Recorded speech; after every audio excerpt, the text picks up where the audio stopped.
श्री गुरुवे नमः। श्राद्धा सरसविहारिणे नमः। श्री शुक श्याम चरणदासो जयति। श्री सरस निकुंज पीठाधीश्वर आचार्य श्री श्री अलबेली माधुरी शरण जी महाराज जी के श्री चरण कमलों में दंडवत प्रणाम। जय जय श्री राधे श्याम। जय जय श्री राधे। प्रस्तुत है डॉक्टर अवध बिहारी लाल कपूर द्वारा रचित ग्रंथ ब्रज के भक्त से मुसलमान भक्त गुलाब सखी जी का चरित्र। मुसलमान भक्त गुलाब सखी जी बरसाना। बरसाने की पीली पोखर से प्रेम सरोवर जाने वाले रास्ते से कुछ हटकर वन प्रांत में एक पुराना चबूतरा है। लोग उसे गुलाब सखी का चबूतरा कहते हैं। आते जाते उस पर माथा टेकते हैं। गुलाब एक गरीब मुसलमान था। बरसाने में उसका जन्म हुआ था। बरसाने की जिस रज की ब्रह्मा आदि भी कामना करते हैं, उसका जन्म से ही उसे स्पर्श हुआ था। बरसाने के जलवायु से उसके शरीर, मन और प्राण का गठन हुआ था। बरसाने के ब्रजवासियों का उसे संग मिला था। वो उन्हीं के रंग में रंगा हुआ था। उन्हीं की तरह बरसाने की लीला स्थलियों की रज माथे पर लगाता था। होली के दिनों में बरसाने की रंगीली गली में झाड़ू लगाकर अपने को धन्य मानता था। वो बहुत दीन, भावुक और सरल था। पढ़ा लिखा कुछ नहीं था, पर सारंगी अच्छी बजा लेता था।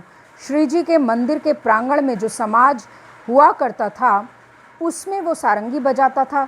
यही उसकी जीविका थी।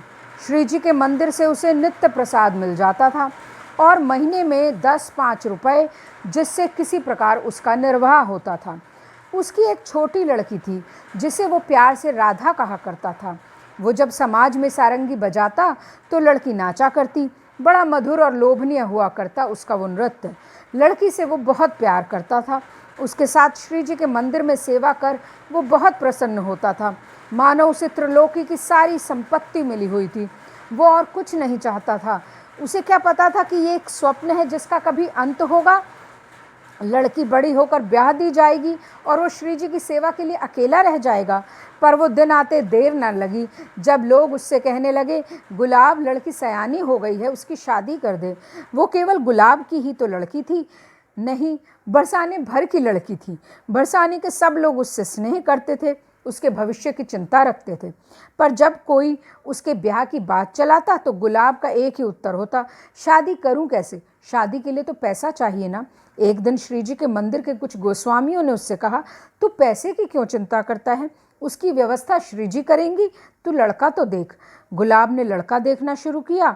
श्री जी की कृपा से एक अच्छा लड़का मिल गया। गोस्वामियों के सहयोग से राधा का ब्याह हो गया। वो ससुराल चली गई। राधा के विदा होते ही गुलाब गुम हो गया।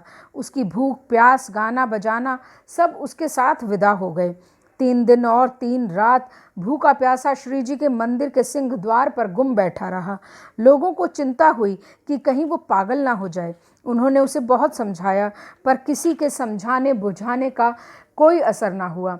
उसका विरहोन्माद बढ़ता गया।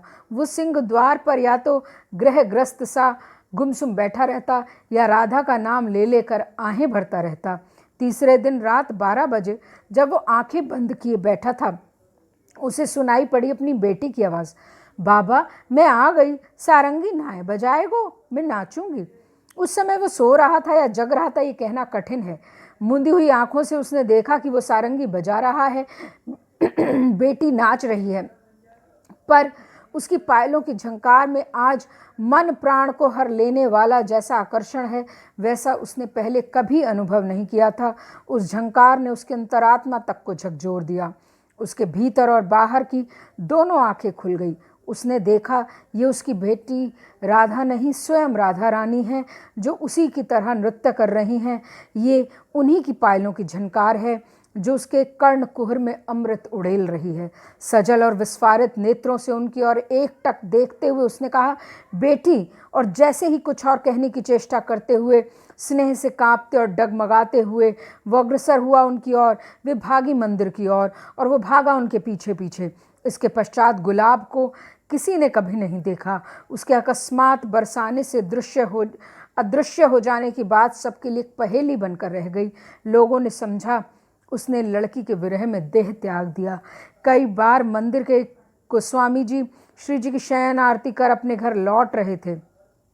कई दिन बाद मंदिर के एक श्री गोस्वामी श्री जी के शयन आरती कर अपने घर लौट रहे थे। रास्ते में झुरमुटों के पीछे से आवाज़ आई, गोसाई जी, गोसाई जी। उन्होंने उलटकर पूछा, कौन? मैं तिहारो गुलाब। कहता हुआ गुलाब झुरमुटों से निकल पड़ा। उसे देख गोस्वामी जी अवाक, तू तो मर गया था, उन्होंने साहस बटोरते हुए कहा। गुलाब ने सिंह द्वार पर श्री जी के दर्शन की घटना सुनाते हुए कहा, मुझे श्री जी ने अपने परिकरों में ले लिया है। अभी शयन के पूर्व मैं उन्हें सारंगी सुनाकर आ रहा हूँ। ये लीजिए उनकी प्रसादी पान की बीड़ी। इतना कह उसने गोस्वामी जी को श्री जी की प्रसादी पान की बीड़ी दे दी। वे देखकर चकित रह गए कि ये बीड़ी वही थी जो श्री जी की भोग में अभी रख कर आए थे। गोस्वामी जी ने पूछा, तो अब रहता कहाँ है? उसने वही स्थान बताया जहाँ वो चबूतरा है। चबूतरा उस समय के गोस्वामियों ने उसकी स्मृति में वहाँ बनवा दिया था। गुलाब पर राधा रानी की कृपा के संबंध में विचार करने का हमें अधिकार नहीं, पर रह रहकर हृदय में एक प्रश्न जागता है, उस मुसलमान ने ऐसा कौन सा पुण्य किया था, कौन सा ऐसा जप तप साधन या सेवा का कार्य किया था जिसके फलस्वरूप श्री जी ने उस पर ऐसी कृपा की? यदि कहें कि वो श्री जी के मंदिर में सारंगी बजाने की सेवा करता था तो ये उसकी जीविका ही थी। वो सारंगी अपना पेट पालने के लिए बजाता था, न कि श्री जी को प्रसन्न करने के लिए। यदि कहो कि वो श्री जी के मंदिर के सिंह द्वार पर 3 दिन तक बैठा रोता रहा था राधा नाम ले लेकर, तो वो तो अपनी लड़की राधा का नाम लेकर उसके लिए रोया था, ना कि राधा रानी के लिए। उसके हृदय में जो तड़प थी वो अपनी लड़की के विरह की थी। राधा रानी का विरह उसे कब इतना सताया था? कब उनके दर्शन की उसे इतनी छटपटी हुई थी? इस प्रश्न का उत्तर शायद ये है कि राधा रानी की कृपा प्राप्त करने के लिए किसी जप तप या साधन विशेष की आवश्यकता नहीं। आवश्यकता है केवल उनकी कृपा चाहने की और अपने आप को उसे ग्रहण करने के योग्य बनाने की। उनका कृपा वारिधि तो स्वभावतः उच्छलित होता रहता है, पर हमारे हृदय कलश में जगह कहाँ रहती है उसका एक बिंदु भी ग्रहण करने की? वो तो लबालब भरा हुआ होता है अगणित दोषों और अपराधों की कीचड़ में। गुलाब निर्दोष, निष्कपट और निरपराध था। उसके ऊपर राधा रानी की कृपा उमड़ पड़ने के लिए इतना ही पर्याप्त था कि वो उनके मंदिर का मिरासी था और उनके द्वार पर बैठा रो रहा था उनका भरोसा लेकर। करुणामयी उसे अपने द्वार पर इस तरह रोते कब देख सकती थी? श्री राधा सरस बिहारी लाल की जय।